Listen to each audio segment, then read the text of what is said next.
Brought to you by TechnoSpark 20 series smartphones. I'm superhuman. अपने माँ का लहंगा चोली नोचने और लहंगा में फंसा दिया, प्रधानवा के रहर में उलझा दिया, तो कोई चोलिया के हुक में फंसा दिया, तो कोई लहंगा रिमोट से उठा रहा है, कोई फटाफट ढोल के दिखाओ गा रहा है, तो कोई गा। मनोज तिवारी जिन्होंने भोजपुरी को गंदा किया, एक होता है दैहिक बलात्कार और एक होता है भाषाई बलात्कार। तो मनोज तिवारी जी जैसे लोग, और न सिर्फ मनोज तिवारी, निरहुआ जी जो गाते हैं कि रहरी में इंटर कैलू, सरसों में बीए, एमए ओमे के पढ़ाई किया, में मनोज तिवारी जिन्होंने भोजपुरी को गंदा किया। कॉन्स्टिट्यूंसी पे नहीं, वो तो एक महज संयोग है कि वो वहाँ से चुनाव लड़ रहे हैं, और ये सारी चीजें मीडिया वाले भी कयास लगा रहे थे कि क्या पता मैं वहाँ से चुनाव लड़ रही हूँ। मैंने कभी भी ऐसा नहीं कहा कि यस मैं चुनाव लड़ रही हूँ, मैंने ये नहीं बोला होगा। मैंने बोला कि हाँ जरूर लड़ सकती हूँ, जरूर विचार कर सकती हूँ, और इस चीज से मैं मना नहीं कर रही हूँ, ठीक है। दूसरी चीज की मनोज तिवारी के खिलाफ तो भाई मेरी लड़ाई, मैं बार बार वही बात बोल रही हूँ कि मनोज तिवारी जी ने भाषा को जो गंदा किया। देखिए आशीष जी, बलात्कार दो तरह से होता है, एक होता है दैहिक बलात्कार और एक होता है भाषाई बलात्कार। तो मनोज तिवारी जी जैसे लोग, और न सिर्फ मनोज तिवारी, रवि किशन, मैंने रवि किशन जी के गंदे गीतों के बारे में पोल खोला। निरहुआ जी जो गाते हैं कि रहरी में इंटर कैलू, सरसों में बीए, एमए ओमे के पढ़ाई किया, ये में तो मैं उनके खिलाफ भी लगातार मैं बोलती रही हूँ। तो ऐसा नहीं कि सिर्फ मनोज तिवारी, जब मनोज तिवारी जी के लिए बड़ा चीजें हाईलाइट हो गई, लोग भी बड़ा कयास लगाने लगे कि क्या पता है चुनाव लड़ना चाहती। मैं पिछले 3-4 सालों से भोजपुरी बचाओ आंदोलन को लेकर के एक्टिव हूँ।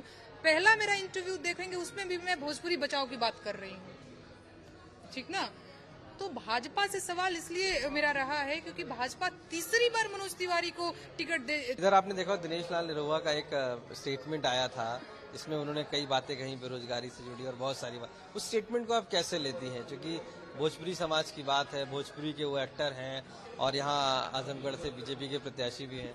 देखिए वो वीडियो मैंने भी देखा, और मैंने ये भी देखा कि निरहुआ जी ने देश की जनता का अपमान किया।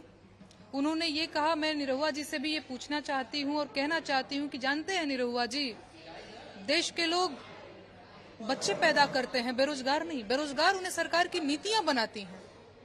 इसमें ऐसे में तो सवाल आपसे भी हो सकता है कि आप भी 3 बच्चों के पिता हैं, लेकिन इस तरीके के बेहुदे सवाल मैं नहीं करूंगी, ये मेरा स्तर नहीं है। तो ये भारत के लोगों का, देश की जनता का अपमान है। भाषा को माँ का दर्जा मिला हुआ है ना, कि भाषा माँ है, भोजपुरी माँ है ना। आदमी भोजपुरिया समाज के लोग भोजपुरी को माँ कहते हैं। जो व्यक्ति अपने माँ का सम्मान नहीं कर पाया, वो क्या समाज का सेवा करेगा और समाज को क्या सम्मान देगा।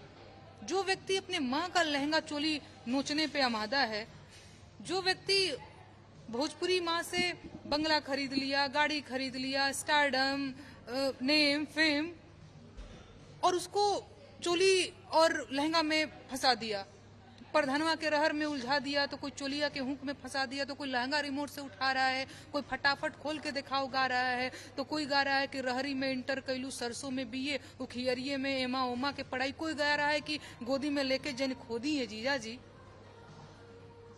आप उम्मीद करते हैं ऐसे लोग समाज की सेवा कर पाएंगे? प्रतिनिधि ये जनप्रतिनिधि नो, वही मैं कह रही हूँ ना, कि जो व्यक्ति अपनी माँ का सम्मान नहीं कर पाया, जो व्यक्ति अपनी भाषा का सम्मान नहीं कर पाया, वो आदमी समाज की सेवा नहीं कर सकेगा। सेवा घर से ही शुरू होती है, समाज तो बाद में आता है। पहले माई बाप, घर, परिवार आता है ना। तो जो व्यक्ति परिवार में अपनी माँ की सेवा नहीं कर पाया, वो व्यक्ति से आप सेवा की उम्मीद करते हैं?